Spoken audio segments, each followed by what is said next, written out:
La historia que les comparto hoy es sobre una abuela cuya vida tomó un giro inesperado cuando su esposo, un hombre de fe, comenzó a coquetear con las mujeres de la iglesia. ¿Alguna vez se han preguntado cuánto tiempo puede una persona vivir en silencio? No me refiero al silencio físico, sino a ese que nace en el alma y carcome cada pedazo de quien cree ser. Yo viví en silencio por 17 años. Un silencio que me quemaba la garganta cada vez que tragaba las palabras que no podía decir. Un silencio que me hacía sofocar en las madrugadas, mirando al techo mientras aguardaba el carro de él estacionar en la cochera, trayendo consigo perfumes que no eran míos. Me llamo Joana, y cuando me casé con Eneas a los 18 años, creía estar cumpliendo el propósito que Dios tenía para mí. Él tenía 42. Era respetado, admirado, un hombre de Dios. Por lo menos, eso era lo que todos decían. El anciano que conducía a nuestra congregación con manos firmes y palabras elocuentes. El hombre que a los ojos de todos era un ejemplo de rectitud y sabiduría.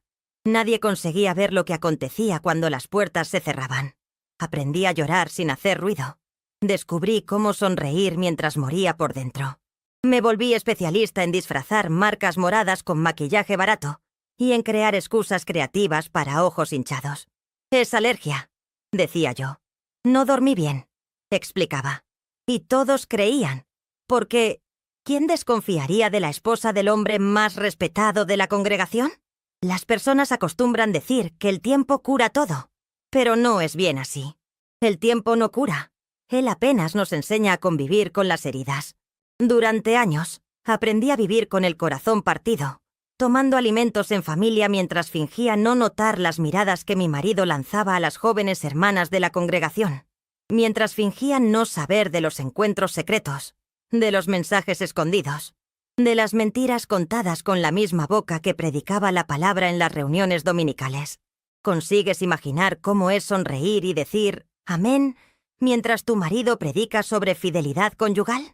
¿Cómo es servir café después del culto a la mujer con quien él te está engañando? ¿Cómo es lavar las camisas con lápiz labial en el cuello? Y aún así, ¿preparar su plato favorito para la cena? Tal vez pienses que fui débil por no haberme ido. Tal vez pienses que debería haber denunciado, gritado, expuesto todo. Pero la vida raramente ofrece lecciones simples para mujeres como yo, criadas para servir, obedecer y soportar. Cuando tienes 4 hijos pequeños, ninguna formación profesional y una comunidad entera que depende de la imagen perfecta de tu familia, la puerta de salida parece cerrada con 1000 candados. Esta no es apenas una historia sobre traición o sobre un matrimonio fracasado. Es una historia sobre cómo el silencio puede ser la más profunda forma de violencia, y sobre cómo, incluso después de años sofocando mi propia voz, conseguí finalmente redescubrir el sonido que era solo mío. Nací en los suburbios de Río de Janeiro, en una familia sencilla y extremadamente religiosa. Mi padre, empleado de correos, y mi madre, costurera por encargo, nos criaron a mí y a mis 2 hermanos mayores dentro de los rígidos principios de nuestra congregación. Desde pequeña, aprendí que el mayor propósito de una mujer era ser una buena esposa y madre. Servir al Señor, obedecer a la autoridad masculina, primero al padre y después al marido. Nuestras tardes de domingo eran religiosamente dedicadas a las reuniones en el salón sencillo donde nuestra congregación se reunía. Fue allí, en los bancos de madera con almohadones cosidos por mi madre, donde conocí a Eneas por primera vez. Yo tenía apenas 12 años. Él, cerca de los 30, acababa de mudarse a nuestra comunidad. La congregación de donde provenía, originaria de Minas Gerais, venía precedida de recomendaciones superlativas y una reputación intachable como guía espiritual. Recuerdo con nitidez el respeto que mi padre le mostraba y la admiración que brillaba en los ojos de mi madre cada vez que visitaba nuestra casa para dirigir los estudios bíblicos familiares. «Observa cómo se comporta un hombre de Dios, Joana», solía susurrar mi madre. 4:45, mientras yo servía galletas y jugo durante las reuniones. Y yo, absorta, lo observaba, fascinada por su elocuencia, por el conocimiento aparentemente inagotable que poseía de las Escrituras y por la veneración que todos le profesaban. Al cumplir los 16 años, empecé a notar sus miradas. Al principio las interpreté como un interés paternal. Después de todo, él era 24 años mayor que yo. Cuando cumplí 17, Eneas buscó a mi padre para una conversación privada. Esa noche, mis padres me llamaron a la sala para anunciarme que el respetado anciano había solicitado mi mano en matrimonio. «Es un honor para nuestra familia, hija», declaró mi padre con los ojos humedecidos por la emoción. 5:28. Un hombre de Dios te ha elegido. En nuestra comunidad no se cuestionaban mis sentimientos o deseos. Un enlace matrimonial de esta naturaleza se consideraba una bendición celestial, una confirmación de que mi educación había sido la correcta. Recuerdo haber sonreído y agradecido, mientras que internamente un torbellino de emociones contradictorias me invadía. Temor, honor, confusión y una chispa de orgullo por haber sido la elegida por alguien tan venerado. El noviazgo apenas duró 6 meses. Nuestras conversaciones, siempre supervisadas por algún miembro de la familia, 6-10, giraban en torno a sus planes para nuestro futuro juntos. La casa que adquiriríamos, los hijos que tendríamos y el papel que yo desempeñaría como esposa de un líder espiritual. Yo asentía a todo, repitiendo las frases que había aprendido desde la infancia sobre sumisión y compañerismo. Me casé un sábado soleado de septiembre, 2 semanas después de celebrar mis 18 años. Mi vestido, confeccionado por mi madre con encaje adquirido a plazos, era modesto y elegante, como correspondía a una novia de nuestra congregación. Eneas me aguardaba en el altar, 6:49, imponente en su traje oscuro, con sus 42 años grabados en algunas arrugas de expresión y en los cabellos grises que comenzaban a despuntar en sus sienes. ¿Prometes ser sumisa y fiel a tu marido, así como la Iglesia es sumisa a Cristo?, preguntó el pastor que oficiaba la ceremonia. Sí, respondí, sin siquiera imaginar la magnitud del compromiso que estaba asumiendo. Esa noche, en un pequeño hotel en el centro de la ciudad, durante nuestra breve luna de miel, previa al inicio de nuestra vida en el apartamento que él había adquirido, descubrí el primer indicio de lo que sería mi vida en adelante. Su 7:30. Gentileza estudiada se desvaneció tan pronto como la puerta se cerró tras nosotros, dando paso a un hombre posesivo y controlador que veía mi cuerpo como una propiedad recién adquirida. «Una buena esposa no siente vergüenza ante su marido», me dijo mientras yo, temblorosa, intentaba ocultar mi inexperiencia y mi miedo. «Es tu deber complacerme siempre que lo desee». A la mañana siguiente, mientras él se duchaba, observé mi imagen en el espejo empañado del baño y no reconocí a la mujer que me devolvía la mirada. Con apenas 18 años recién cumplidos, ya no, 809, era una niña, pero aún no sabía cómo convertirme en la mujer que él exigía que fuera. El pequeño apartamento en los suburbios se transformó rápidamente en mi refugio y al mismo tiempo en mi prisión. Durante las primeras semanas de matrimonio, me dediqué a convertirlo en un hogar acogedor. Elegí cortinas claras para la sala, sembré albahaca y romero en macetas en la ventana de la cocina y acomodé con esmero los escasos libros que Eneas me permitía tener, todos de carácter religioso o sobre la administración del hogar. Mi rutina se estableció como un reloj, 8:48 preciso. Me levantaba a las 5 de la mañana para prepararle el café antes de que, cada día, tras su jornada en la administración pública, regresaba a casa para dedicarse por completo a las labores domésticas. Preparaba la comida, estudiaba las lecciones para los encuentros de la congregación. Los martes y jueves, nuestro modesto salón se transformaba en un centro de estudios bíblicos, donde yo servía café y galletas, mientras en ellas, con su característica autoridad, dirigía las discusiones. Fue precisamente en una de estas reuniones, apenas 3 meses después de nuestra boda, cuando empecé a darme cuenta de lo que estaba ocurriendo. Conceição, una viuda de aproximadamente 35 años, se había mudado hacía poco al vecindario y se había unido a nuestra congregación. Esa noche, mientras ofrecía las galletas caseras que había horneado por la mañana, Observé la mirada prolongada que Eneas le dirigía. Una mirada que jamás me dedicaba a mí, ni siquiera en nuestros momentos más íntimos. En silencio noté cómo se sentaba más cerca de ella de lo necesario, cómo su mano rozaba accidentalmente la suya al pasar una página de la Biblia, cómo reía con genuino entusiasmo ante sus comentarios, una reacción que raramente mostraba en casa. Un nudo se formó en mi garganta, pero mantuve la sonrisa en mi rostro, como había aprendido a hacer. Cuando todos se marcharon y quedamos solos, reuní el coraje para mencionar lo que había percibido.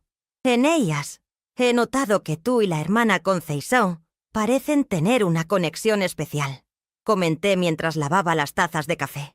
El sonido de sus pasos acercándose hizo que mi estómago se encogiera. Antes de que pudiera continuar, sentí su mano golpear mi rostro con una fuerza tal que me hizo tambalearme. La taza que sostenía se estrelló contra el suelo. Nunca más te atrevas a cuestionar mi integridad, siseó, sujetando mi mentón con fuerza para obligarme a mirarle a los ojos. Soy un anciano respetado. Hombres como yo no son puestos en duda, especialmente por sus propias esposas. ¿Entendido? Asentí en estado de shock mientras lágrimas silenciosas corrían por mi rostro. Él soltó mi mentón con brusquedad. Limpia este desorden antes de venir a la habitación, y no me hagas esperar. Me agaché para recoger los pedazos rotos, con las manos temblorosas mientras intentaba procesar lo que acababa de suceder. Recordé las palabras de mi madre antes del matrimonio. Una esposa sabia sabe cuándo hablar y cuándo callar. Yo había fallado en mi primera prueba. En las semanas siguientes, me dediqué a perfeccionar el arte del silencio. Observaba, sin hacer comentarios, las llamadas que recibía y las excusas que daba para alejarse a contestarlas. Fingía no notar cuando llegaba tarde después de compromisos de la congregación, trayendo consigo un perfume que no era el mío. Desarrollé la habilidad de entrar en un estado casi meditativo cuando él exigía sus derechos maritales, especialmente después de noches en las que llegaba particularmente tarde. 6 meses después de nuestra boda, descubrí que estaba embarazada. La noticia, que debería haber traído alegría, me llenó de un pavor inexplicable. Un hijo significaba un lazo permanente, la imposibilidad definitiva de escapar. Cuando se lo conté a Eneas, pareció genuinamente feliz por primera vez desde que nos casamos. Un hijo es una bendición de Dios, declaró, abrazándome con una ternura inusual. Lo anunciaremos a la congregación el próximo domingo. Y así fue. De pie a su lado frente a toda la comunidad, recibía abrazos y felicitaciones mientras él proclamaba que el Señor había bendecido nuestra unión. Sonreía como se esperaba, mientras internamente una duda crecía. ¿Traería este hijo algún cambio a nuestro matrimonio? ¿Se convertiría Eneas en el hombre que todos creían que era? La respuesta llegó unas semanas después, cuando, entrando inesperadamente a su oficina para dejarle una taza de té, lo sorprendí al teléfono. «No puedo hablar ahora», susurró a la persona al otro lado de la línea. «¿Johanna está en casa?» Sí. Nos vemos mañana en el lugar de siempre». Nuestras miradas se cruzaron cuando percaté que me había percatado de su presencia. Con sumo cuidado, deposité la taza sobre la mesa y me retiré, cerrando la puerta tras de mí. Esa noche, por primera vez, lloré desconsoladamente en la cama, a su lado. Él simplemente se giró, dándome la espalda. «Son las hormonas del embarazo que te ponen así de sensible», comentó antes de quedarse dormido. Mientras yo miraba al techo, con una mano sobre mi vientre que comenzaba a abultarse, preguntándome a qué clase de mundo estaba por traer a mi hijo. Los años transcurrieron con la lentitud exasperante de un reloj averiado, en un ciclo interminable de días repetidos. 4 hijos después, Guillermo, Raquel, Lucas y el pequeño Daniel, me había convertido en una experta en el arte de administrar un hogar, educar niños y mantener las apariencias. Desde afuera, éramos la familia modelo de la congregación, el respetado anciano Eneas, su devota esposa Johanna, y los 4 hijos bien portados que ocupaban el segundo banco en las reuniones dominicales. Mi primogénito Guillermo tenía 14 años cuando el suceso que lo cambiaría todo aconteció. Raquel tenía 12, Lucas 9, y el pequeño Daniel acababa de cumplir 6. Habían transcurrido 17 años desde mi matrimonio, y yo vivía en una especie de anestesia emocional, ejecutando mis labores diarias con precisión mecánica, manteniendo una sonrisa en el rostro cuando era necesario, e ignorando las señales, cada vez más evidentes, de las andanzas de Eneas. Fue un miércoles común, idéntico a tantos otros. Estaba preparando el almuerzo mientras los niños se encontraban en la escuela. Eneas, quien usualmente almorzaba en el centro de la ciudad, cerca de su trabajo, había avisado que vendría a casa ese día. Algo sobre unos documentos que necesitaba buscar. El sonido de la lluvia golpeando la ventana de la cocina creaba una melodía reconfortante mientras picaba verduras para la sopa. El teléfono sonó. Un antiguo aparato fijo que se encontraba en el pasillo entre la sala y la cocina. Me sequé las manos en el delantal y contesté. «Aló, residencia de la familia Meneses». Un breve silencio, seguido por una voz femenina titubeante. «Joana, ¿eres tú? No te reconocí de inmediato». «Sí, soy yo». «¿Quién llama?» «Soy Marta». Marta era una joven de la congregación, de poco más de 20 años, recién bautizada. En los últimos meses, Eneas se había ofrecido a darle estudios bíblicos avanzados, ya que ella demostraba potencial para el servicio especial. Sentí que mi estómago se contraía. «Ah, hola Marta. Eneas no está en casa ahora, pero puedo tomar tu recado». Otro silencio, más prolongado esta vez. Pude escuchar su respiración entrecortada. «No estoy llamando para hablar con él, Joana. Estoy llamando para hablar contigo». Algo en su voz, un temblor, una fragilidad, hizo que mi cuerpo entero se helara. La lluvia pareció intensificarse afuera. «¿Qué ocurre, Marta?» «No sé cómo decir esto». Su voz se quebró. «Estoy embarazada, Joana, de 2 meses. Y el padre es Eneas». El mundo pareció detenerse. Sus palabras resonaron en mi mente como un eco distante, mientras mi cuerpo parecía flotar fuera de sí mismo, observando la escena desde lejos. Una mujer de 35 años, sosteniendo un teléfono como si fuera una bomba, a punto de estallar. «Joana, ¿estás ahí?» Mi voz salió extrañamente calmada, como si perteneciera a otra persona. «Sí, estoy aquí, Marta. ¿Por qué me estás contando esto?» Ella sollozó del otro lado de la línea. «Porque él dice que va a denunciarme a la congregación. Dice que voy a ser expulsada porque yo lo seduje, que nadie va a creerme contra su palabra, que voy a perderlo todo. Mi familia, mis amigos. Joana, estoy desesperada. No sé qué hacer». Un trueno resonó afuera, tan violento que hizo temblar las ventanas. O quizás era el temblor de mis propias manos. Mis rodillas temblaban, dificultando mantenerme en pie. «Él dijo que tienen un matrimonio de conveniencia», continuó ella, su voz quebrada por el llanto. «Que tú sabes y aceptas a sus otras mujeres. Eso fue lo que me dijo cuando empecé a sentirme culpable. Él dice que tú entiendes su posición como hombre». Sus palabras eran cuchillos, cada uno encontrando un punto vulnerable en mi ser. 17 años de humillaciones, engaños y silencio culminaban en ese instante. 17 años fingiendo no ver, no saber, no sentir. «¿Dónde estás ahora, Marta?», pregunté, sorprendiéndome a mí misma con la firmeza repentina en mi voz. «En la casa de mi tía, en Mir». Mis padres me echaron cuando les conté. No creyeron que fue Eneas, tu esposo. «Anota mi número de celular», le indiqué. «Te llamaré más tarde. No hagas nada precipitado. ¿Entendido? Prométemelo». Después de pasarle mi número y recibir su promesa entre sollozos, colgué el teléfono. Regresé automáticamente a la cocina, donde el agua de la sopa hervía, derramándose sobre la estufa. Apagué el fuego y me quedé allí, mirando sin ver la olla que humeaba. El ruido de la llave en la puerta anunció la llegada de Eneas. Oí sus pasos en la sala, el sonido familiar del paraguas siendo cerrado, su voz llamando mi nombre. Era momento de tomar una decisión. Y por primera vez en 17 años, me elegí a mí misma.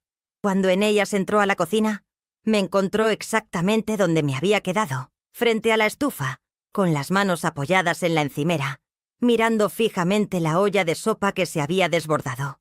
Él no notó inmediatamente que algo andaba mal. ¿Cómo podría? Por años me había convertido en experta en ocultar mis emociones. «Joanna, el almuerzo está listo. Solo tengo 1 hora antes de regresar al trabajo», dijo él, aflojando su corbata mientras se acercaba. Algo debió llamar su atención. Tal vez mi postura rígida, o el hecho de que no respondiera de inmediato como siempre lo hacía. Se detuvo a medio camino. «¿Qué sucede?». Me giré lentamente para encararlo. Por primera vez en años, lo miré directamente a los ojos, sin apartar la mirada, sin bajar la cabeza, sin el reflejo condicionado de sumisión. «Marta me acaba de llamar», dije con una calma que no sabía que poseía. «Está embarazada de ti». Su rostro se transformó en una sucesión rápida de expresiones. Sorpresa, enojo, y luego esa máscara de indignación virtuosa que había perfeccionado a lo largo de los años. «¡Qué absurdo es este! Esa muchacha está obviamente perturbada. ¿Cómo puedes creer semejante...?» Lo interrumpí, la palabra saliendo como una pequeña explosión. No recordaba la última vez que había interrumpido a Eneas. Tal vez nunca lo había hecho antes. «No empieces con eso conmigo». Él parpadeó, aturdido por la interrupción. Su expresión se endureció. «No me alces la voz, Joanna. No sé qué historia descabellada te ha contado esa muchacha, pero tú, como mi esposa, deberías estar de mi lado, no cuestionando mi carácter basándote en las palabras de...». Continué, ignorando su intento de retomar el control. «Ella dice que tú le contaste que tenemos un matrimonio de conveniencia, que yo acepto tus escapadas, que yo entiendo tus necesidades como hombre». Mi voz temblaba ahora, no de miedo, sino de una ira que venía de tan profundo dentro de mí, que apenas reconocía su origen. 17 años de emociones reprimidas emergían como un tsunami. «Has destruido la vida de esa muchacha, así como lo hiciste con tantas otras antes de ella, y yo lo he permitido. Me he quedado en silencio mientras tú usabas tu poder, tu posición para...». Su mano se alzó tan rápido que no tuve tiempo de reaccionar. El golpe, la fuerza del impacto me lanzó contra la estufa. Un sabor férrico inundó mi boca al romperse mi labio contra mis propios dientes. «No tienes idea de lo que estás diciendo», gruñó, acercándose de nuevo con el puño en alto. «Esa, 23-13. Cualquiera está mintiendo, y prefieres creerle a ella antes que a tu propio marido. Después de todo lo que he hecho por ti, te di un techo, hijos, un lugar de respeto en la congregación. Sin mí, ¿qué serías?». En ese instante, algo inusual ocurrió. En lugar del miedo habitual que solía paralizarme, una calma extraña me envolvió. Era como si observara la escena desde fuera de mi cuerpo. Una mujer de mediana edad, acorralada contra una estufa, sangre corriendo por su barbilla, enfrentando a un hombre que la doblaba en fuerza. 23-52. Pero esa mujer ya no era la misma. «Sin ti», respondí pausadamente, saboreando cada sílaba, «sería libre». La furia en sus ojos era casi tangible. Se abalanzó sobre mí, pero esta vez, en un acto puramente instintivo, mi mano encontró la olla aún caliente sobre la estufa. No pensé, simplemente actué. El metal incandescente hizo contacto con un lado de su rostro, produciendo un sonido escalofriante, y él se desplomó hacia atrás, aullando de dolor, con las manos cubriendo la zona afectada. El impacto de lo que había hecho recorrió mi ser como una descarga. 24-36. Mi primera reacción, condicionada por años de sumisión, fue pedir perdón, intentar restarle importancia a lo ocurrido, pero al verlo tendido en el suelo de la cocina, vociferando improperios mientras se sujetaba la cara quemada, algo dentro de mí se solidificó, una determinación que nunca antes había experimentado. Con las piernas temblorosas, rodeé su cuerpo en el suelo y me dirigí al teléfono. Había 2 números que necesitaba marcar. Primero, al servicio de emergencias, y luego a mi hermana mayor, quien durante años me había ofrecido un refugio para mí y para los niños. 25-16. Ofrecimientos que siempre había rechazado. «¿Qué crees que estás haciendo?», bramó Eneas desde la cocina, su voz distorsionada por el dolor. «Lo que debí haber hecho hace mucho tiempo», respondí mientras marcaba el primer número. Las horas siguientes transformaron nuestra casa en un escenario irreal. La ambulancia llegó primero, llevándose a Eneas al hospital, con la cara parcialmente cubierta por vendas, mientras alternaba entre amenazas dirigidas a mí y explicaciones confusas a los paramédicos sobre un accidente doméstico. Los vecinos se agolpaban en las 25-57 ventanas y puertas, observando con una curiosidad apenas disimulada. Algunos miembros de la congregación aparecieron, atraídos por el murmullo que se había propagado rápidamente. Yo permanecí sentada en la sala, con un paño húmedo presionado contra mi labio roto, esperando que los niños regresaran de la escuela, esperando que mi hermana llegara desde Niterói, esperando que mi corazón dejara de latir tan violentamente contra mi pecho. Una sensación ambivalente me invadió, una mezcla de horror por lo sucedido, temor por lo que vendría, y sorprendentemente, un alivio tan 26-35, profundo, que resultaba doloroso. Como un miembro que ha estado enyesado durante años y finalmente es liberado. El dolor y el alivio llegaban simultáneamente, inseparables.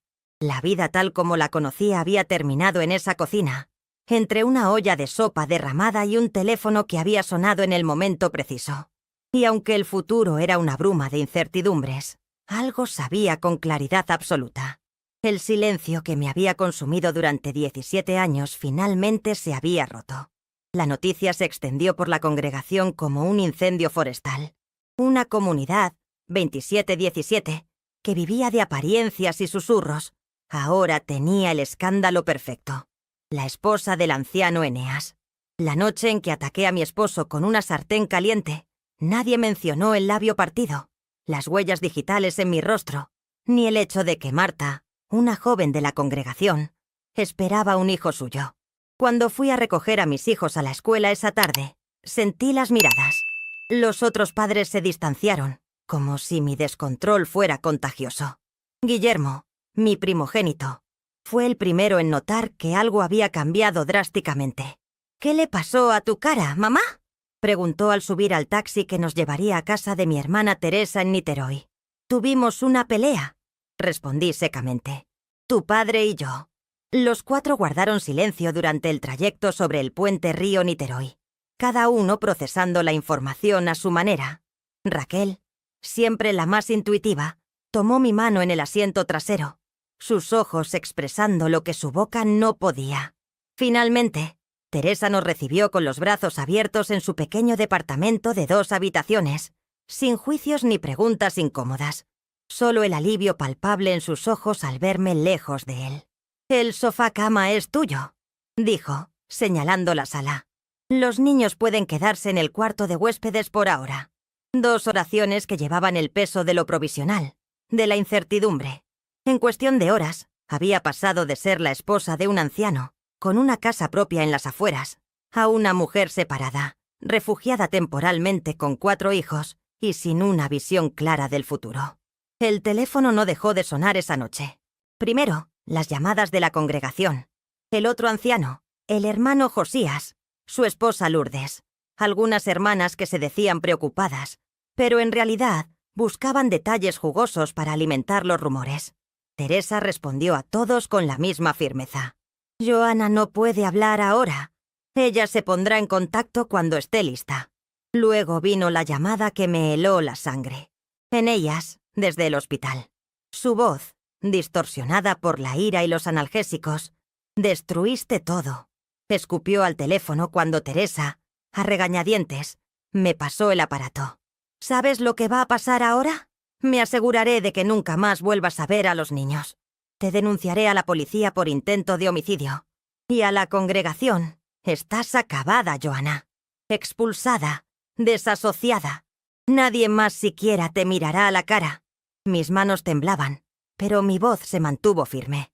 «Eneas, si me denuncias, contaré todo sobre Marta, sobre las otras, sobre los años de abuso, sobre el dinero de la congregación que desaparecía misteriosamente. ¿Estás seguro de que quieres eso?». El silencio al otro lado de la línea fue más elocuente que cualquier respuesta. Finalmente habló, su voz ahora un siseo controlado. «No serías capaz. Piensa en los niños, en el escándalo, en lo que todos dirán. He pensado en los niños durante los últimos 17 años. Ahora estoy pensando en mí también. Colgué el teléfono con un clic suave que pareció sellar el fin de una era. A la mañana siguiente, mientras los niños aún dormían, Teresa me encontró en el pequeño balcón, observando el amanecer sobre la bahía de Guanabara. ¿Y ahora?, preguntó, tendiéndome una taza de café. No lo sé, admití. 17 años siendo la esposa del anciano Eneas, y ahora no sé quién soy. ¿Eres Joanna?, respondió ella simplemente. Siempre lo has sido. Solo necesitabas recordarlo. La primera semana fue una montaña rusa emocional.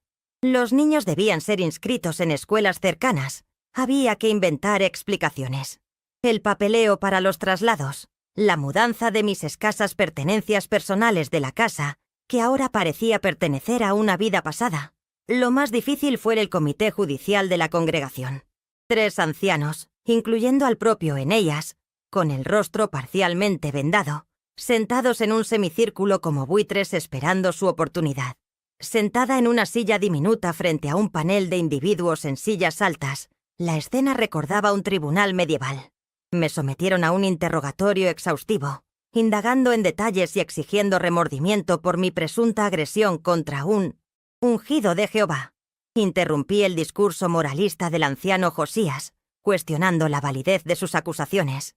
¿Qué hay del abuso y la infidelidad de Eneas durante años? El silencio resultante fue interrumpido por la voz mesurada de Eneas. Mi esposa está visiblemente perturbada. Ha inventado esta absurda historia. Y lamentablemente, Joanna, en su fragilidad emocional, ha optado por creerla en lugar de confiar en su marido. La sentencia llegó la semana siguiente. Sería expulsada por violencia doméstica y por difundir mentiras difamatorias contra un siervo nombrado. En la práctica, esto significaba que todos los miembros de la congregación, incluyendo a mi propia familia, debían tratarme como si estuviera muerta, negándome todo contacto, conversación o reconocimiento.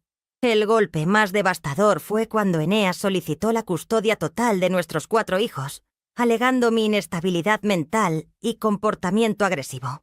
Con su posición social, recursos económicos, una vivienda estable y el respaldo incondicional de toda una comunidad religiosa, parecía tener todas las de ganar. Sin embargo, Eneas subestimó la fuerza que una mujer encuentra al decidir luchar, no solo por otros, sino por su propia integridad. Señora Meneses, con todo respeto, sus cualificaciones son limitadas.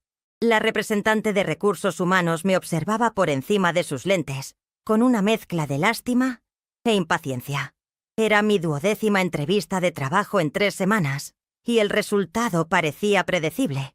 Tengo experiencia en administración del hogar, organización, soy puntual y aprendo rápido. Argumenté, mis palabras sonando cada vez más vacías con cada repetición. Entiendo, pero necesitamos a alguien con al menos la preparatoria terminada y experiencia comprobada en ventas. Salí del centro comercial sintiendo el peso del fracaso sobre mis hombros. En la parada del autobús, revisé mi cartera. Solo me quedaban 23 reales que Teresa me había prestado. El dinero se estaba agotando rápidamente. Y con él, mis esperanzas. La batalla legal por la custodia de mis hijos estaba consumiendo no solo mis escasos recursos financieros, sino también mi energía emocional. El abogado que había aceptado mi caso, un joven recién graduado y amigo del hijo mayor de Teresa, me cobraba lo mínimo indispensable. Pero aún así, era una suma que apenas podía cubrir. La ley suele favorecer a la madre en casos de custodia, me explicó en nuestra primera reunión. Pero su exmarido tiene una posición sólida, estabilidad económica, una casa propia y, lo más importante, el testimonio de toda una comunidad sobre su supuesto desequilibrio. La audiencia preliminar confirmó sus temores. En la fría sala del tribunal, vi entrar a Eneas con su traje impecable, acompañado de 3 miembros de la congregación. El contraste era abrumador. Yo vestía mi único conjunto formal, ya descolorido, sentada junto a un abogado que apenas había salido de la universidad. Su señoría, mi cliente ha sido víctima de abuso psicológico y físico durante años, argumentó mi abogado. El incidente con la olla fue un acto de legítima defensa después de ser agredida. Objeción, su señoría. No hay ningún reporte policial de violencia doméstica en los 17 años de matrimonio, replicó el abogado de Eneas, un hombre de mediana edad con voz atronadora. Lo que sí tenemos son testigos del carácter ejemplar de mi cliente y un incidente violento perpetrado por la señora Meneses que resultó en quemaduras de segundo grado. El juez, un hombre de edad avanzada con ojos cansados, dictaminó visitas supervisadas mientras el caso continuaba su curso. Los niños permanecerían con el padre, quien conservaba el hogar familiar y su estabilidad económica. Tras la resolución final, en el trayecto de regreso al departamento de Teresa, me quebré en silencio dentro del autobús, no solo por la decisión judicial, sino por la cruel ironía que me envolvía. Había reunido el valor necesario para independizarme, solo para encontrar un mundo exterior que se mostraba tan hostil como el encierro que había dejado atrás. El primer mes en el departamento de Teresa se extendió a 2, luego a 3. Mi hermana, con su salario de maestra, nos mantenía a ambas y aún colaboraba cuando los niños nos visitaban los sábados. Era evidente el estrés en su rostro, las cuentas acumulándose, pero su apoyo jamás flaqueó. «¿Harías lo mismo por mí?», solía decir cuando yo le expresaba mi culpa. Las visitas supervisadas con mis hijos eran momentos agridulces. 2 horas en un parque público bajo la atenta mirada de una trabajadora social. Guillermo, con sus 15 años, apenas podía ocultar su enojo ante la situación. «Papá dice que puedes volver si pides perdón», me soltó durante una de esas visitas, mientras pateaba pequeñas piedras en el camino. «Diz que la congregación podría reconsiderar tu caso. ¿Y tú crees que debería regresar, hijo?», le pregunté. Guardó silencio por un largo rato. No respondió. No éramos felices allí, ninguno de nosotros. Pero es difícil, mamá. En la escuela, en la congregación, todos nos miran como si estuviéramos rotos. Esa palabra, rotos, resonaba en mi cabeza. Era así como yo también me sentía. Destrozada, incompleta, incapaz de reconstruir mi vida a partir de los fragmentos que me quedaban. El cambio llegó de donde menos lo esperaba. En una tarde particularmente desalentadora, tras otra entrevista fallida, entré a un pequeño café para gastar mis últimos centavos en un refresco. La dueña, una señora de cabello canoso y sonrisa amable, notó mis lágrimas apenas contenidas. «¿Día difícil?», preguntó, colocando un trozo de pastel que yo no había ordenado junto a mi vaso. «Día difícil, mes difícil, año difícil», respondí con una sonrisa triste. «Estoy buscando a alguien que me ayude aquí en el café», me dijo, observándome con atención. «No pago mucho, pero incluye las comidas. ¿Te interesa?». Fue así como conocí a doña Zuleide y su café, El Recanto, un pequeño local a pocas cuadras del departamento de Teresa. Con su delantal floreado y su filosofía de que el pastel lo cura casi todo, se convertiría no solo en mi primera jefa, sino en una mentora inesperada en el arte de recomenzar. Mi primer día en El Recanto fue una montaña rusa de emociones. Las manos temblorosas derramaron café, rompieron una taza y confundieron pedidos. Doña Zuleide observaba todo con una paciencia que me desconcertaba. «Perdón», murmuré por 10ª vez cuando tiré una bandeja de galletas. «Niña, pasaste 17 años siendo perfecta para los demás. Aquí tienes permiso para equivocarte». Al final de ese primer día, exhausta y con los pies adoloridos, recibí mi primer pago diario. Una cantidad pequeña, pero que representaba algo que nunca había tenido. Dinero que yo misma había ganado. «Mi dinero», le mostré los billetes a Teresa con un orgullo infantil. «Voy a empezar a contribuir con los gastos», anuncié, como si ese valor pudiera hacer alguna diferencia significativa. «Es un comienzo», respondió ella sonriendo. «Un comienzo». Era exactamente eso. Tras años en la inercia, cualquier movimiento se sentía como una victoria, pero los desafíos apenas estaban comenzando.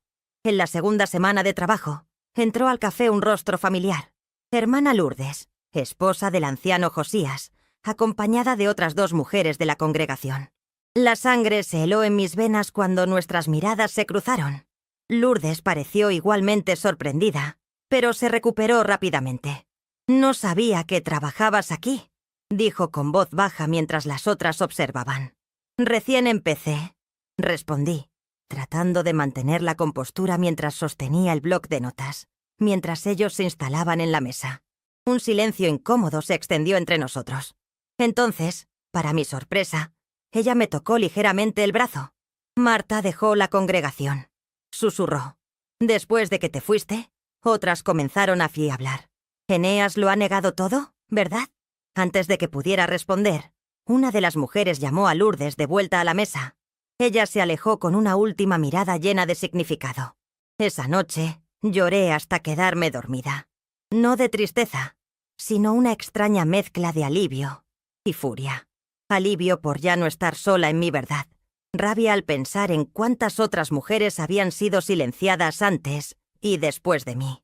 El segundo gran revés llegó con el intento de rentar un apartamento propio. Después de 2 meses en el Café Recanto, juntando cada centavo, pensé que tenía lo suficiente para un depósito inicial en un departamento de una recámara en una zona modesta. Necesitamos ver su comprobante de ingresos, aval y referencias, explicó el agente inmobiliario, un hombre joven con demasiada prisa para ocultar su desinterés. Tengo el comprobante del café donde trabajo, respondí. Él examinó el papel y negó con la cabeza. Esto apenas cubre el alquiler, y sin aval ni historial de crédito. Otra puerta se cerró. Regresé al apartamento de Teresa, sintiéndome derrotada de nuevo. En la sala, la encontré conversando con mi abogado, ambos con rostros serios. El juez ha fijado la audiencia final para el próximo mes, informó él. Eneas está pidiendo la custodia exclusiva ahora, alegando que sus condiciones de vida son inadecuadas para recibir a los niños, incluso en visitas. Él no puede hacer eso, protesté. Estoy trabajando, reconstruyéndome. El problema es que a los ojos de la justicia, aún no tienes un hogar propio que ofrecer a los niños. Y él tiene una casa, estabilidad financiera y testigos de su incidente violento. Esa noche la desesperación golpeó con fuerza. Sentada en el pequeño balcón, contemplé la posibilidad de rendirme, regresar con Eneas, pedir perdón, retomar mi lugar de esposa silenciosa. Al menos así estaría con mis hijos. Fue Teresa quien me encontró allí, con los ojos fijos en el vacío, derrotada. «¿Llamó, verdad?», preguntó sentándose a mi lado. Asentí. Eneas había telefoneado más temprano, su voz suave como el terciopelo. «Los niños te extrañan, Joana. Yo te extraño. Podemos resolver esto como familia. La congregación está dispuesta a reconsiderar tu caso si demuestras verdadero arrepentimiento». «Estoy pensando en volver», confesé a Teresa, las palabras saliendo como una traición a mí misma. Mi hermana guardó silencio por un largo momento. Luego tomó mis manos entre las suyas. «¿Recuerdas cuando éramos niñas y te rompiste el brazo al caerte de aquel árbol? Lloraste toda la noche, no de dolor, sino porque tenías miedo de intentar subir de nuevo. ¿Y qué? Al día siguiente, con el brazo enyesado y todo, estabas allí, en la primera rama. Dijiste que si no subías pronto, nunca más tendrías el valor». Lágrimas corrían por mi rostro. «Es diferente ahora. Estoy perdiendo a mis hijos, Teresa». «No, no los estás perdiendo. Estás luchando por ellos, y lo sabes. Sé que parece imposible ahora, pero si vuelves con él, vas a perder algo mucho más valioso. La madre que tus hijos realmente necesitan. Una mujer fuerte que enfrenta sus miedos, que no se somete a abusos, que muestra con el ejemplo que siempre hay un camino, incluso cuando parece que todas las puertas están cerradas». Me quedé en silencio, dejando que sus palabras penetraran. Tal vez ella tenía razón. Tal vez este era mi árbol para escalar de nuevo, con miedo, con dolor, pero con la certeza de que permanecer en el suelo sería una derrota mucho mayor. El café, el refugio, se convirtió en mi santuario durante los meses siguientes.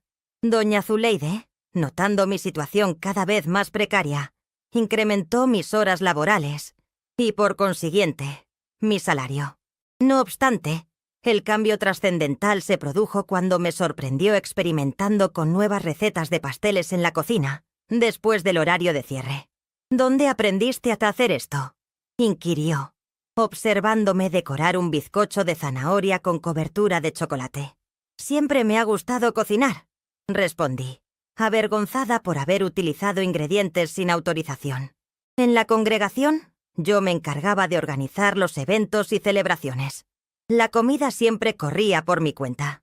Sus ojos resplandecieron con una idea repentina. ¿Sabes? He recibido solicitudes de encargos para fiestas, pero siempre las rechazo porque no puedo hacerlo sola. Si logras crear algunas opciones de dulces y bocadillos. Así nació la sección de encargos del Café Refugio. Comencé tímidamente con algunos bizcochos sencillos, tartas saladas, quiches, pero pronto los pedidos aumentaron gracias a las recomendaciones de boca en boca de los clientes satisfechos. El trabajo adicional significaba más dinero, mayor independencia y algo que no había tenido en mucho tiempo: orgullo por lo que hacía. «¿Tienes un don?», comentó doña Zuleide después de que un cliente elogiara entusiastamente mis dulces.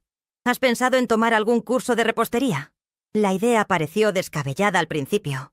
Yo, a los 35 años, volviendo a estudiar. Pero la semilla había sido plantada. En la audiencia final por la custodia de mis hijos, enfrenté nuevamente al tribunal con un nerviosismo diferente. Ya no era la desesperación de quien no tiene nada que ofrecer, sino la inquietud de quien comienza a vislumbrar posibilidades. «Su señoría, mi cliente ahora cuenta con un empleo estable», argumentó mi abogado. «Está ahorrando dinero para alquilar su propio espacio y demuestra compromiso con la reconstrucción de su vida». El abogado de Neyas, sin embargo, fue implacable. Un trabajo de medio tiempo en un café, sin garantías laborales, sin seguro médico, sin estabilidad y aún viviendo de favor en casa de su hermana. Comparado con el ambiente estable que mi cliente ofrece, con una casa propia y todas las comodidades para los niños, no hay realmente competencia. Cuando el juez me dio la palabra, respiré hondo. «Señor juez, es verdad que no tengo mucho que ofrecer materialmente en este momento, pero estoy construyendo algo sólido, paso a paso. Más importante aún, estoy mostrando a mis hijos que una mujer puede recomenzar, valorarse, puede decir no al abuso y a la sumisión». Miré directamente a Eneas mientras continuaba. «Lo que ellos aprenden viviendo con su padre es que el poder y el control son más importantes que el respeto y la honestidad, que las apariencias importan más que la verdad». La decisión del juez fue salomónica. Custodia compartida, con los niños pasando fines de semana alternados conmigo, siempre y cuando estableciera residencia propia en 6 meses. No era lo ideal, pero era una oportunidad. Salí del tribunal con una determinación renovada. Esa misma semana me inscribí en un curso nocturno de repostería básica en una escuela técnica pública. En cada clase descubría no solo nuevas técnicas y recetas, sino partes de mí misma que habían sido sofocadas durante años. El curso me conectó con otras mujeres, algunas también reconstruyendo sus vidas después de relaciones abusivas, otras buscando independencia económica, todas compartiendo no solo recetas, sino historias y fortaleza. Fue a través de una compañera de curso que surgió mi gran oportunidad. Marilia, una señora de 60 años que tomaba el curso por hobby, quedó impresionada con mis dulces. «Mi hija tiene una pequeña tienda de productos naturales en Ipanema», contó ella durante un descanso. «Está buscando a alguien para que le suministre opciones de dulces sin azúcar refinada, sin gluten, esas cosas saludables que están de moda. ¿Te interesaría?». A principios, el reto de crear postres saludables parecía insuperable. Conocía los ingredientes y técnicas tradicionales, pero Marilia insistió y organizó una reunión con su hija, Claudia. La pequeña tienda en Ipanema era un mundo aparte. Productos orgánicos, clientes sofisticados y precios que me dejaron sin aliento. Claudia, una empresaria decidida, fue directa. «Necesito dulces que sean saludables, pero deliciosos. La mayoría de las opciones que encuentro son insípidas. Si logras desarrollar algunas recetas, podemos hacer una prueba». Las siguientes 2 semanas las pasé experimentando, cometiendo errores y haciendo ajustes. Teresa se convirtió en mi conejillo de indias oficial, probando cada nueva versión de brownie sin azúcar o tarta vegana. Cuando finalmente le presenté las muestras a Claudia, su sonrisa lo dijo todo. «Esto es exactamente lo que estaba buscando. Podemos comenzar con un pedido semanal y ver cómo reaccionan los clientes». Ese primer pedido, pagado y con elegantes empaques adornados con pequeñas etiquetas que decían «Dulces de Joanna», representó mucho más que dinero. Era la prueba palpable de que podía reconstruir mi vida, poco a poco, receta por receta. El plazo de 6 meses fijado por el juez se acercaba rápidamente. A pesar del éxito creciente de mis dulces en la tienda de Claudia y de los pedidos del Café Recanto, los ingresos aún no eran suficientes para alquilar un apartamento adecuado para recibir a mis hijos. Las noches se llenaban de cálculos imposibles y pesadillas en las que perdía definitivamente la custodia de los niños. Un martes lluvioso, mientras entregaba un pedido en la tienda de Claudia, conocí a una clienta que cambiaría el curso de mi historia. Vittoria, una arquitecta de mediana edad, probó uno de mis pasteles sin gluten y prácticamente gimió de placer. ¿Esto es divino? ¿Quién lo hace?, le preguntó a Claudia. Es Joanna, nuestra proveedora. Está justo allí, señaló Claudia en mi dirección. Vittoria se acercó con un interés casi intimidante. ¿Tienes tarjeta? ¿Sitio web? ¿Instagram? Avergonzada, expliqué que apenas estaba comenzando, trabajando a pequeña escala. Ella me extendió su tarjeta. Estoy organizando un evento para 50 personas el próximo mes. Ese sería mi pedido más grande hasta el momento. Asentí, tratando de disimular mi pánico. Ella continuó.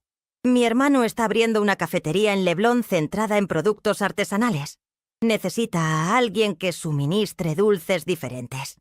Si causas una buena impresión en mi evento, puedo presentártelos. Aquella oportunidad era justo lo que necesitaba, pero también representaba un riesgo enorme. Tendría que invertir en ingredientes, alquilar equipos más grandes, tal vez incluso contratar ayuda. Teresa ofreció sus ahorros, pero me negué. Ya le debía demasiado. Fue doña Zuleide quien sugirió una solución. Usa nuestra cocina después del horario de cierre. Solo te cobraré los costos de energía y puedo ayudarte en los días más ajetreados. Con la fecha del evento acercándose, mi vida se convirtió en un torbellino. Dormía solo 4 horas por noche, probando recetas, calculando costos y organizando la logística. Los fines de semana que recibía a mis hijos en la pequeña habitación de Teresa, apenas podía estar realmente presente, preocupada por 1000 detalles. Una semana antes del evento, recibí una llamada de Eneas. «Escuché que estás trabajando para una tienda en Ipanema», comentó con voz calculadamente casual. «Al parecer, te está yendo bien». Un escalofrío me recorrió la espalda. «¿Cómo lo supo?» «Estoy reconstruyendo mi vida», respondí secamente. «Me alegro. Los niños comentaron que pareces demasiado ocupada cuando están contigo». La insinuación era clara como el agua. Estaba recolectando munición para cuestionar mis habilidades como madre. «¿Qué es exactamente lo que quieres en ellas?», pregunté cansada de los juegos. «Solo conversar sobre el futuro. Tal vez podamos tomar un café. Sin abogados. Solo nosotros dos». Algo en la propuesta me puso instantáneamente en alerta. En ellas nunca hacía nada sin segundas intenciones. «Prefiero que no. Mantendremos nuestra comunicación formal por ahora», respondí, sorprendiéndome a mí misma con mi firmeza. Su suspiro dramático al otro lado de la línea era demasiado familiar. El preludio de su papel de víctima incomprendida. «Siempre has sido obstinada, Joanna. Pero está bien. Solo no digas que no intenté hacerlo de la manera amistosa». La amenaza velada quedó suspendida en el aire incluso después de colgar. Esa noche no pude conciliar el sueño. El evento de Vittoria, la posible asociación con el café en Leblon, el plazo del juez y ahora en ellas de nuevo, moviéndose como una sombra en el periférico de mi recién conquistada libertad. 2 días antes del evento, mientras ultimaba las recetas en la cocina del Café Recanto, recibí otra llamada. Era el abogado. «Joanna, en ellas ha presentado una solicitud de revisión de la custodia compartida. Alega que estás trabajando en condiciones irregulares, sin registro formal, utilizando la cocina comercial de un establecimiento para producción propia, sin licencia sanitaria». Mi mundo se derrumbó. De alguna manera, él había descubierto todo. La noche anterior al evento de Vittoria fue la más larga de mi vida. Con el abogado, elaboramos una estrategia para responder a las acusaciones de Eneas, Pero el panorama era desafiante. Técnicamente, él tenía razón. Yo realmente operaba sin todas las licencias necesarias, como la mayoría de los pequeños emprendedores que empiezan de cero. Teresa, al ver mi desesperación, sugirió lo impensable: desistir del evento y volver a negociar con Eneas.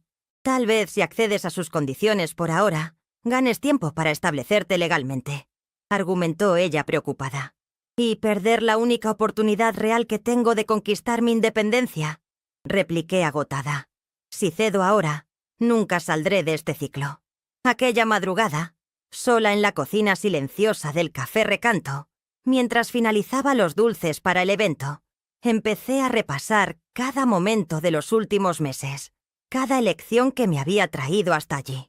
Recordé la primera vez que entré en esa cocina, las manos temblorosas por el miedo a lo desconocido.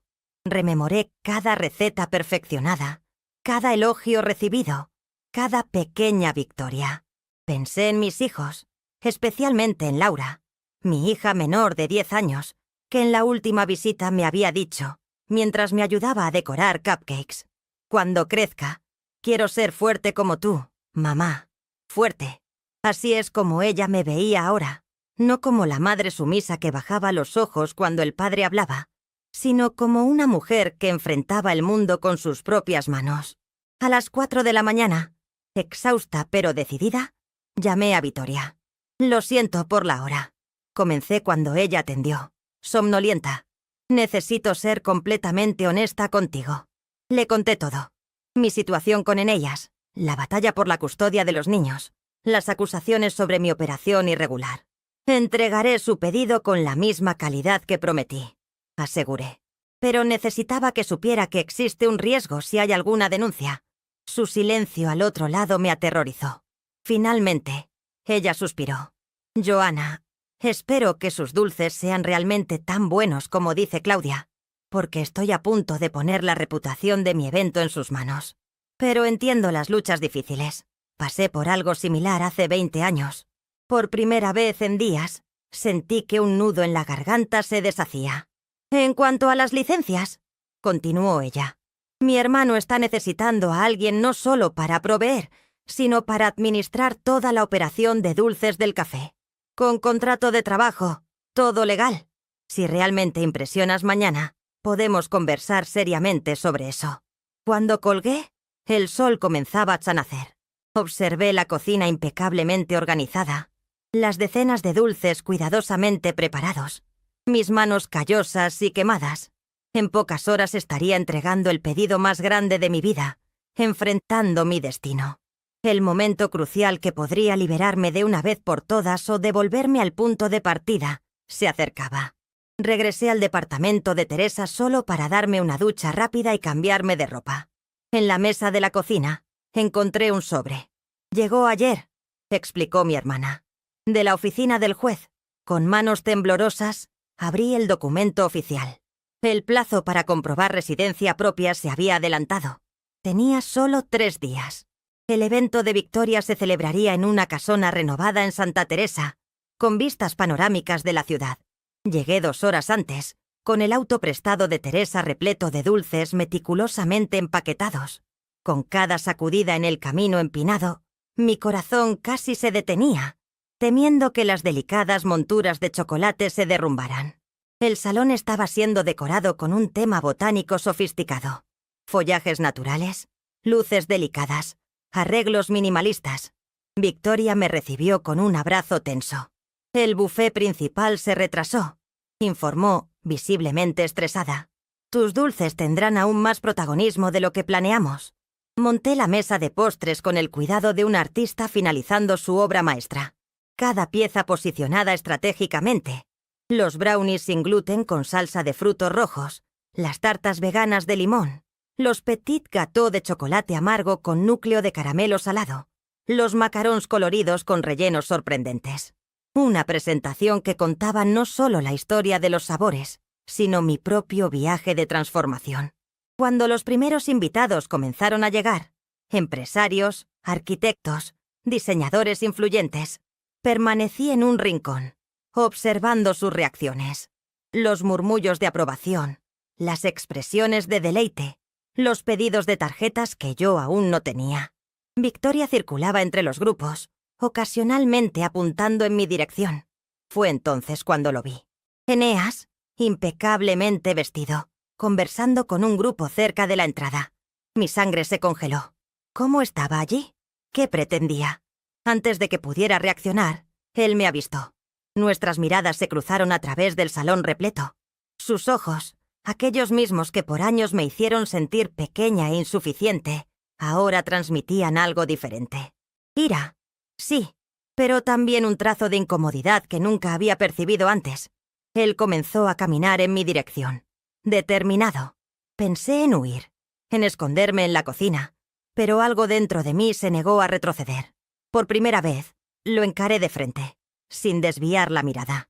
«¿Qué haces aquí?», pregunté cuando él se aproximó, manteniendo la voz baja para no crear una escena. «Fui invitado», respondió con una sonrisa fría. «Proyecto la nueva sede de la empresa de Paulo», apuntó a un hombre conversando con Victoria. «Una coincidencia interesante, ¿no crees? ¿Qué quieres, Eneas? ¿Ver con tus propios ojos?», pregunté. «El abogado comentó sobre tu nuevo emprendimiento. Quería entender por qué eso vale más que nuestros hijos». La acusación era tan injusta que sentí como un golpe físico. «Nuestros hijos son todo para mí», respondí, controlando la voz temblorosa. «Es por ellos que estoy reconstruyendo mi vida». «¿Reconstruyendo?». Su risa era helada. «Mírate, Juana, sirviendo dulces en fiestas. ¿Es eso lo que quieres enseñar a nuestras hijas? ¿A abandonar a su familia?». Años antes aquellas palabras me habrían destruido. Pero en ese momento, mirando a mi mesa de postres, cada pieza creada con habilidad, dedicación y amor, vi claramente lo que él nunca conseguiría entender. Lo que estoy enseñando a ellas, Eneas, es que nunca es tarde para recomenzar, que ninguna mujer necesita aceptar ser disminuida, traicionada o controlada, que ellas pueden y deben crear sus propios caminos. Su expresión se endureció. «Bonito discurso. Vamos a ver si el juez concuerda conmigo. Que los niños necesitan estabilidad, no filosofías feministas». En ese momento Victoria se aproximó, acompañada del hombre que Eneas había señalado antes. «Paulo, el proveedor que mencioné, 666, me presentó a Juana, mi cliente Paulo Méndez, dueño del Café Jardín en Leblon». Paulo, un hombre de mediana edad con una mirada amable, me extendió la mano. «Sus postres son excepcionales». Victoria me contó su historia. Estoy realmente impresionado por su resiliencia. Eneas observaba con asombro mientras Paulo continuaba. «Necesito alguien para administrar la pastelería del café. Contrato formal, salario competitivo. El departamento encima del local también está disponible para alquilar, si le interesa». La expresión de Eneas fluctuaba entre 66-50, incredulidad y furia contenida mientras Paulo detallaba la propuesta. Un empleo formal, un departamento, todo lo que necesitaba para cumplir con los requisitos del juez, materializado frente a nosotros como una providencia. «¿Podemos hablar en mi oficina mañana?», sugirió Paulo.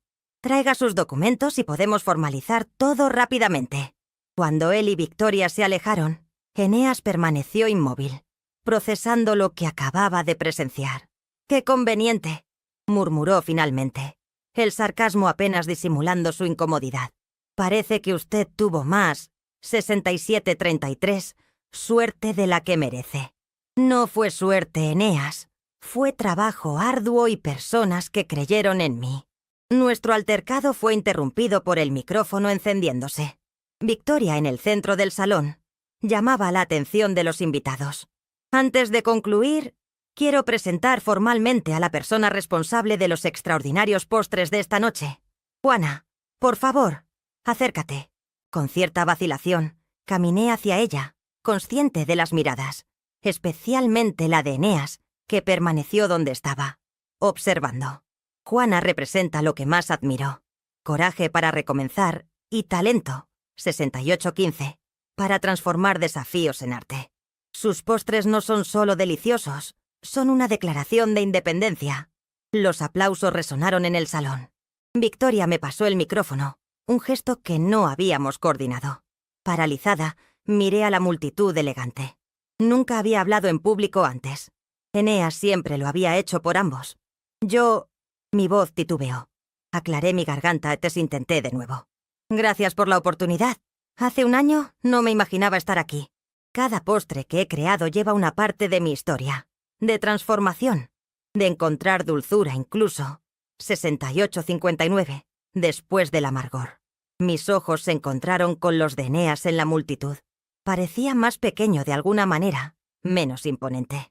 He aprendido que recomenzar no significa borrar el pasado, sino construir sobre él. Y que a veces necesitamos quebrarnos para poder reconstruirnos más fuertes. Los aplausos que siguieron eran para mí, no como la esposa de alguien, no como una madre, sino como Juana, la repostera que transformaba ingredientes sencillos en pequeñas obras de arte. Eneas había desaparecido cuando terminé. Más tarde, al guardar los últimos recipientes vacíos, todos los postres habían, 69-44, sido consumidos. Un éxito rotundo. Recibí decenas de pedidos, tarjetas y preguntas sobre encargos futuros. A la mañana siguiente, con el contrato de trabajo firmado y el acuerdo de alquiler en mis manos, enfrenté la sala de audiencias con una confianza que nunca había sentido antes. Eneas y su abogado parecían desconcertados cuando presenté los documentos al juez. Mi cliente ahora tiene un empleo formal, con registro en el IMSS, y una residencia adecuada para recibir a los menores, declaró mi abogada con mal disimulada, 70-21. Satisfacción. El abogado de Eneas intentó argumentar que la situación era demasiado reciente, que necesitábamos un periodo de prueba, pero el juez fue tajante. Los requisitos establecidos se cumplieron dentro del plazo estipulado. La custodia compartida se mantiene conforme a la decisión anterior. Al salir del tribunal, Eneas me alcanzó en el pasillo. «Esto no termina aquí», advirtió en voz baja. «Puede que hayas conseguido este empleo conveniente, pero sigo siendo el padre de ellos, el hombre que respetan». Sostuve su mirada sin vacilar. «Sí, tú eres el padre de ellos, y yo soy, 7106, la madre que ellos». El solsticio de verano marcó el inicio de un periodo de crecimiento, evolución y, finalmente, la conquista de mi autonomía. Este ejemplo, considero, es significativo, especialmente porque, por primera vez en nuestra historia familiar, Eneas se quedó sin palabras. En su silencio, observé un desconcierto que nunca antes había notado. Sin la potestad de controlarme, sin mi sumisión, parecía extraviado, como si hubiese perdido una parte esencial de su ser.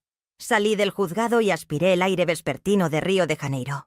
El camino que se extendía ante mí aún presentaba desafíos, pero, por primera vez, me sentía dueña absoluta de mi destino. Han transcurrido 6 meses, 71-45, desde aquella audiencia trascendental.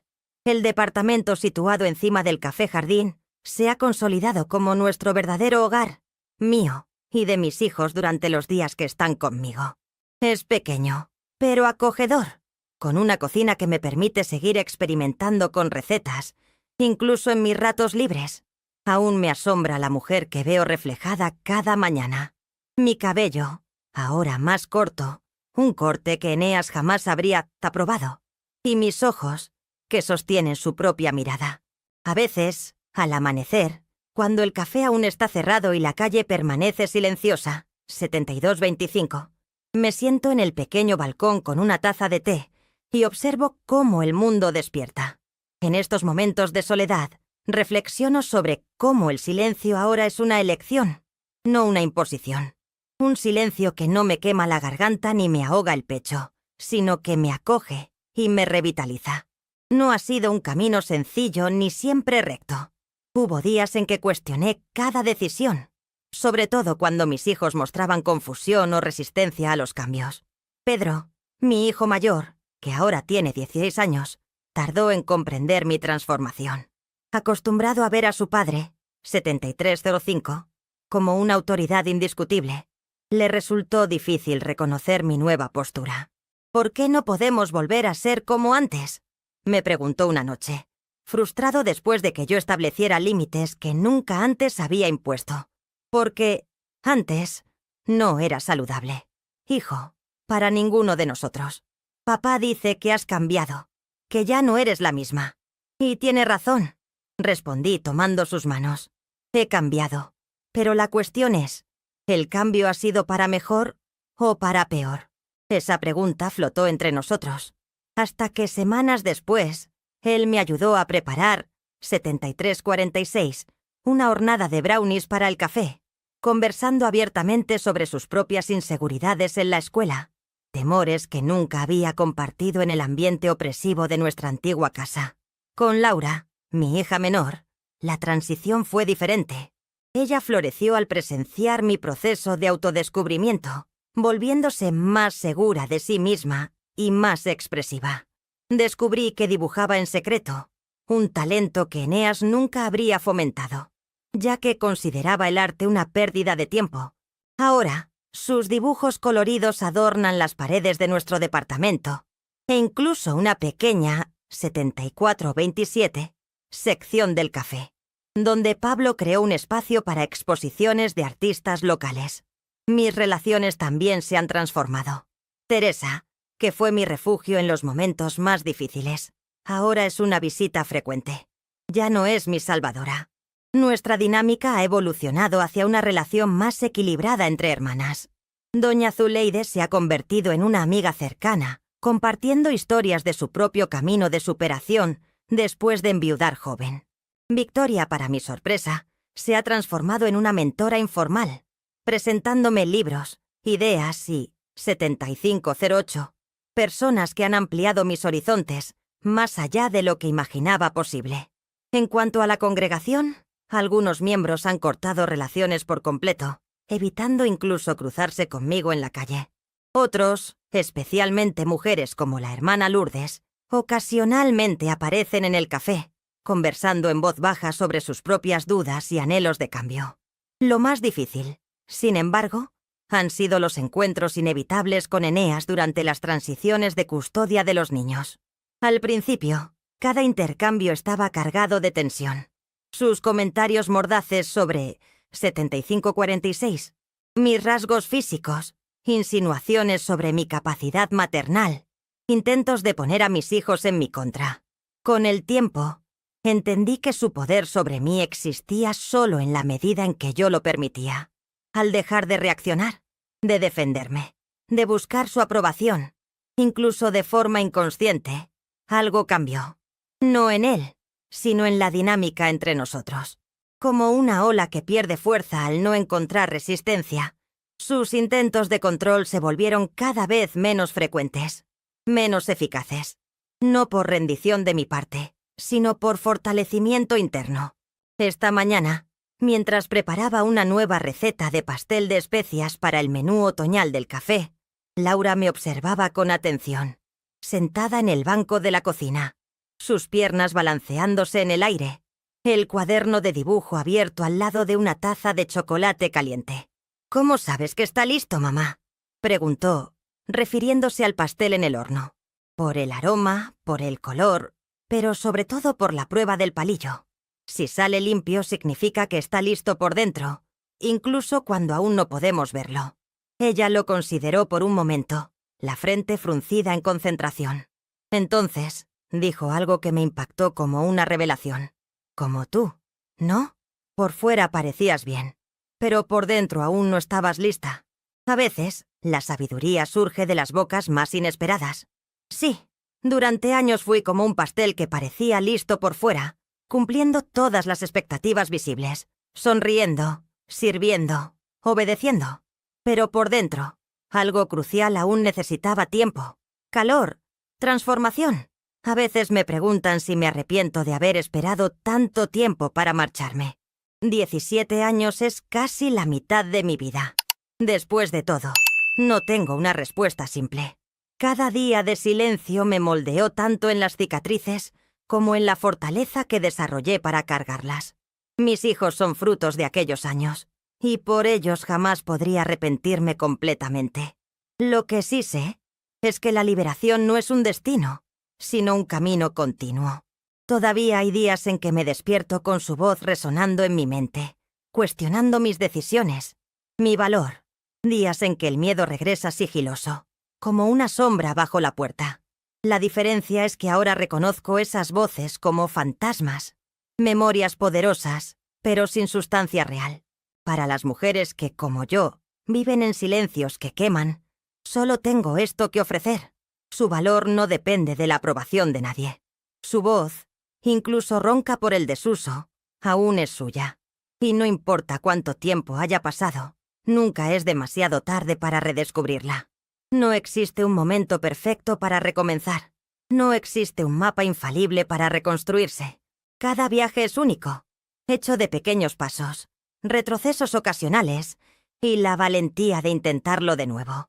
La semana pasada, Pedro regresó de un fin de semana con su padre visiblemente perturbado. Después de cierta resistencia, confesó. Dijo que probablemente nos vas a reemplazar con una nueva familia ahora que eres independiente. En lugar de defenderme inmediatamente, como habría hecho antes, pregunté, ¿y tú qué piensas de eso? Él pensó por un momento. Creo que él no entiende que tú no querías deshacerte de nosotros, solo querías deshacerte de cómo él te trataba. La comprensión en sus ojos me llenó de esperanza, no solo por mí, sino por la persona en que se está convirtiendo. Alguien capaz de ver más allá de las manipulaciones, de cuestionar narrativas impuestas, de reconocer la diferencia entre amor y control. Tal vez ese sea el mayor triunfo de todos. No solo haber encontrado mi propia voz, sino haber creado espacio para que mis hijos encuentren las suyas. Hoy, mientras preparo un dulce especialmente delicado, como aquellos macarons que exigen tanta precisión, y recuerdo que la paciencia me enseña que los logros más significativos suelen surgir de los momentos más arduos. A veces, es necesario desmantelar por completo algo, cual claras batidas a punto de nieve, para mutar en algo renovado y más robusto. El silencio ya no me representa, ni siquiera mi pasado con en ellas. Lo que realmente me define son las decisiones que tomo hoy, en cada instante. Tal como les digo a mis hijos, no somos el resultado de lo vivido, sino de lo que elegimos hacer con esas vivencias. Por ello, opto por convertir mi aflicción en fortaleza, mi silencio en un grito, mis cicatrices en sabiduría. Y sobre todo, decido transformar ingredientes sencillos en pequeñas creaciones culinarias, endulzando el mundo, un plato a la vez.